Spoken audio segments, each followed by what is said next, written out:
নমস্কার, নতুন আর একটা ভিডিওতে সবাইকে জানাই স্বাগত। আজকে আমি চলে এসেছি নতুন আর একটা রেসিপি নিয়ে। আজকে আমি বানাবো ভোলা মাছের তেল ঝাল। চলুন তাহলে বানানো যাক।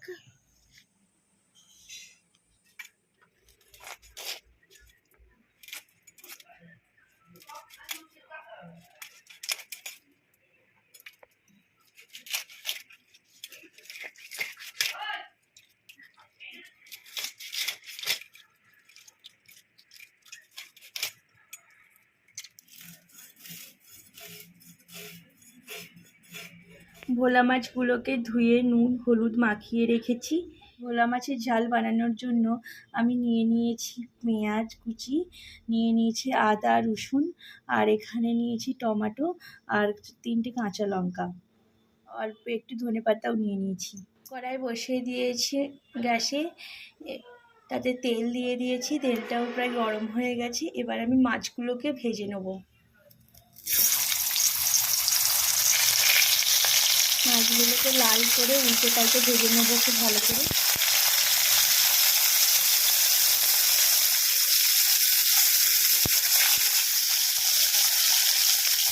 আমি এবার মশলাগুলো পেস্ট করে নেব।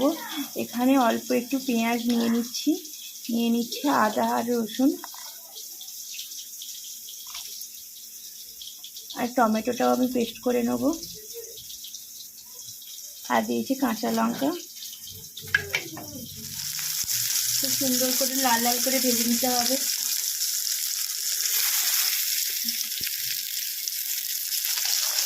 উল্টে পাশে আমি লাল লাল করে ভেজে নিয়েছি। এবার আমি তুলে নিচ্ছি মাছগুলোকে।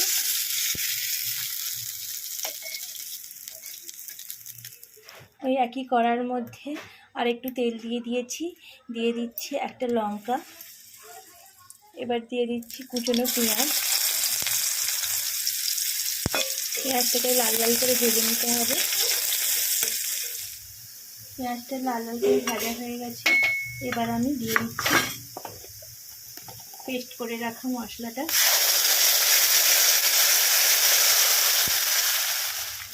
দিয়ে দিচ্ছি পরিমাণ মতন হলুদ গুঁড়ো। এবার দিয়ে দিচ্ছি পরিমাণ মতো লঙ্কা গুঁড়ো। এবার দিচ্ছি স্বাদ মতো লবণ।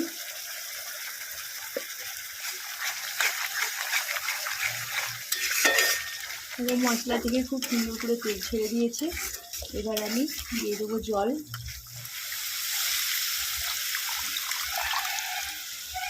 খুব বেশি জল দেওয়ার দরকার নেই।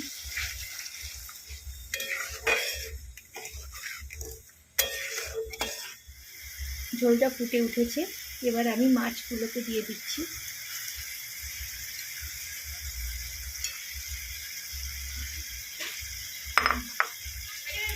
দিয়ে দিচ্ছি একটু চেরা কাঁচা লঙ্কা।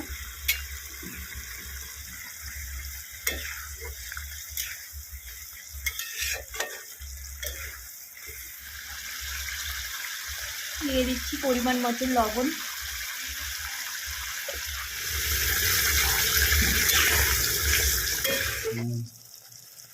এবার আমি দিয়ে দিচ্ছি ধনেপাতা কুচি।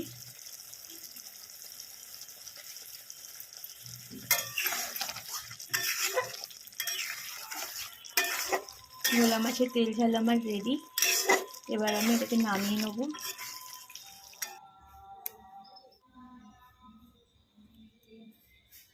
কত সুন্দর দেখতে হয়েছে।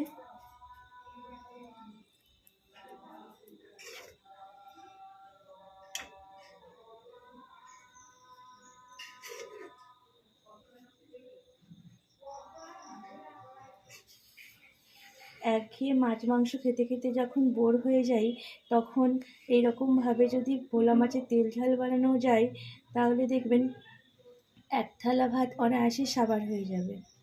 তাহলে ভিডিওটি আমি এখানেই শেষ করছি। সবাই ভালো থাকবেন, সুস্থ থাকবেন। দেখা হচ্ছে অন্য কোনো দিন। আজকের মতো টাটা।